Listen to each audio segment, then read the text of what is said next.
You all know that every app, even your app, needs an app icon. It's the symbol that represents your product on the home screen and the App Store. Humanity has been using symbols to communicate ideas since antiquity. Even Apple has doing this a long, long time ago. I'm only joking, of course. I hope there are no Egyptologists in the room that were offended.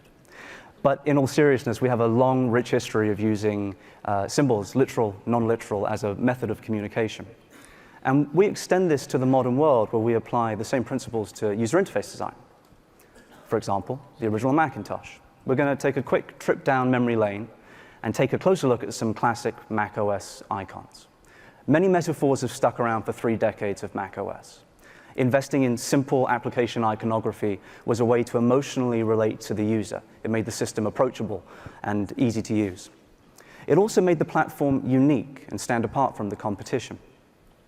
Many are close approximations of real-world objects, and some concepts might be a little on the abstract side, but they all live within a system that tells a user that they're interconnected. For example, where appropriate, some are families, like families of apps or families of documents. And due to time, we've moved beyond some metaphors, either because the technology was surpassed, like the floppy disk, remember those, or the metaphor was seen as too aggressive, like the bomb. Or we had to learn a concept like the hieroglyph. Over time, the face was removed, and we've come to know this as just the exclamation point. Even smaller glyphs share the same principles. Let's take a closer look at one of my personal favorites, the paint bucket. The paint bucket fills your canvas with color, just like spilling a real can of paint on the floor. At the time, this was an abstract idea, but it was grounded here by a real-world object. And how's about how this was drawn? Even in those days, consider the consistency of line weight. There's implied movement in the angle, a subtle indication of perspective. It's got a good balance of black and white. It's simple and high contrast. These examples represent some fundamental principles that we still use today when designing app icons. The first, metaphor, finding an easily identifiable metaphor or object or graphic, logo, or mark. The second, simplicity. Your design should be simple and clear. Don't clutter or overcomplicate it. If your icon is designed well, it should be quick and easy to read. Connection. Aiming to create an emotional connection with the user. The icon is the face of your app as much as the UI. Keep it fun, keep it engaging. And lineage. Make changes to your icon meaningful and deliberate. Don't change your app icon every single time that you update your app. Refine your identity over time. So let's think about some of these principles as they relate to an Apple app. Keynote. Since version 1, all the way back in 2003, the app's identity has been the podium. And why the podium, you ask? Well, the symbology is important, especially today of all days. It is a real-world metaphor that many can relate to. Presenters have used podiums for generations. And to add an emotional connection, the presenter notes rest on a warm wooden surface. The microphone adds a familiar detail. It immediately sets the stage for what Keynote does. And we didn't want to lose that. As Keynote has moved from version to version, we've updated the materials and we've transitioned from a classic to a modern style. But the notion of the podium has remained consistent. The lineage provides users with a sense of familiarity. The podium was such a strong mark that when we designed our apps for iOS, we simplified the podium to more of a glyph and brought it over. The visual connection here is really important because it tells users that they can expect a consistent experience across platforms. And if you have a family of apps, take a look at the iWork icons.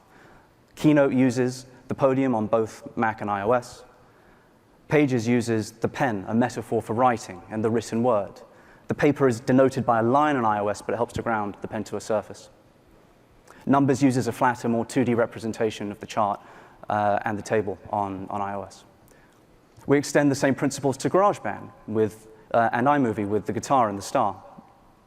The metaphor and color palettes for all of these apps is shared across platform to reinforce the idea of family. Let's focus in on a few details. Some things are super important. First off, the colors harmonize with the rest of iOS's vibrant color palette. The glyphs are simple. They all share the same mass. They're all white and high contrast. There are no unnecessary details. And they all share the same ground plane. This might just look like the Keynote podium, but there are some subtle optimizations within. For example, the corners are all custom curves, so they appear really smooth at a large and small size. So again, these same principles, metaphor, simplicity, connection, lineage. Let's look at these as they relate to another app, Music Memo, shown here on the right. There's a clear connection to the history of GarageBand through color and metaphor. The circle is reminiscent of a sound hole in an acoustic guitar. The strings vibrate in a playful, graphic way. There's a sense of movement and creativity. The icon makes use of the iOS icon grid so that when Music Memos appears next to other icons in the system, common elements like the circle are the same size as, say, Safari. Now we're going to do something a little fun. We're going to take a look at the News app icon to look at some of the more practical considerations to think of when you design your app icon, and some tests that you can do at home to make sure that your design is holding up at a smaller size. So let's ask ourselves a question.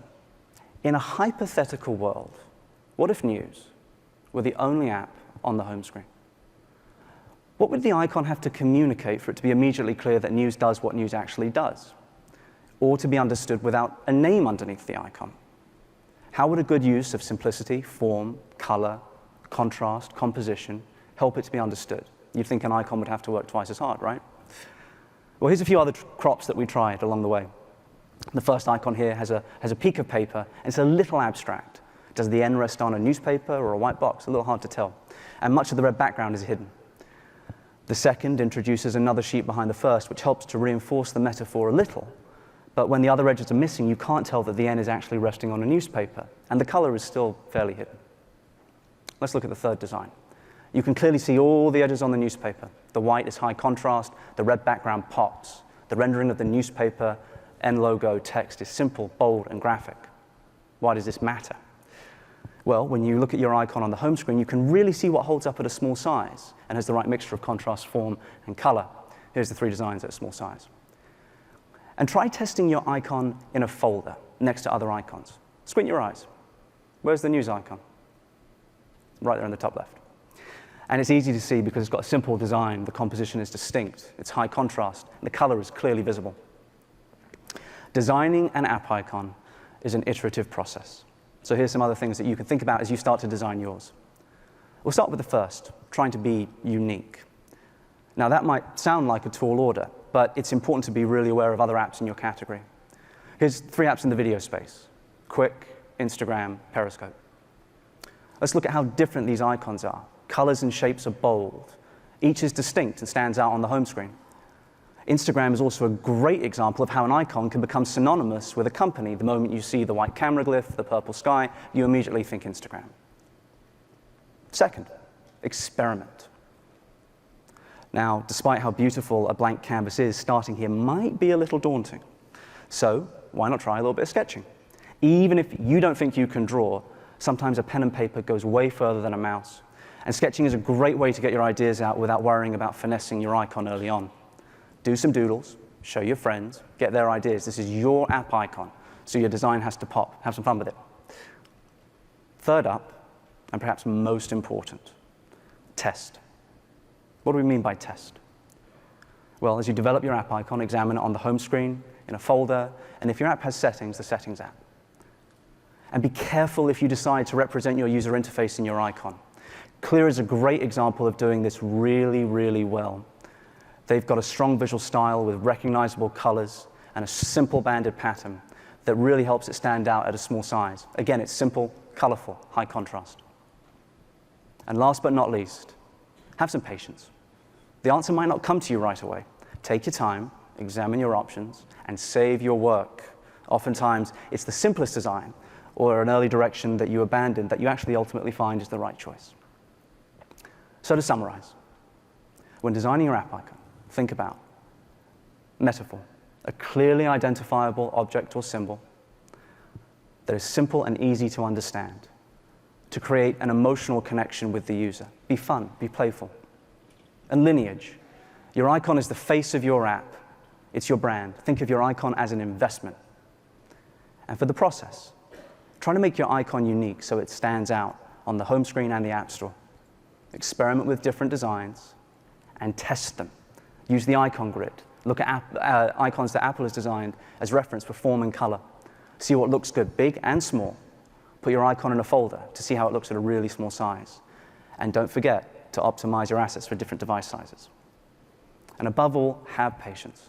Designing an app icon can seem like a lot of work, but if you invest the time to do it, it can really, really pay off. Thanks for your time.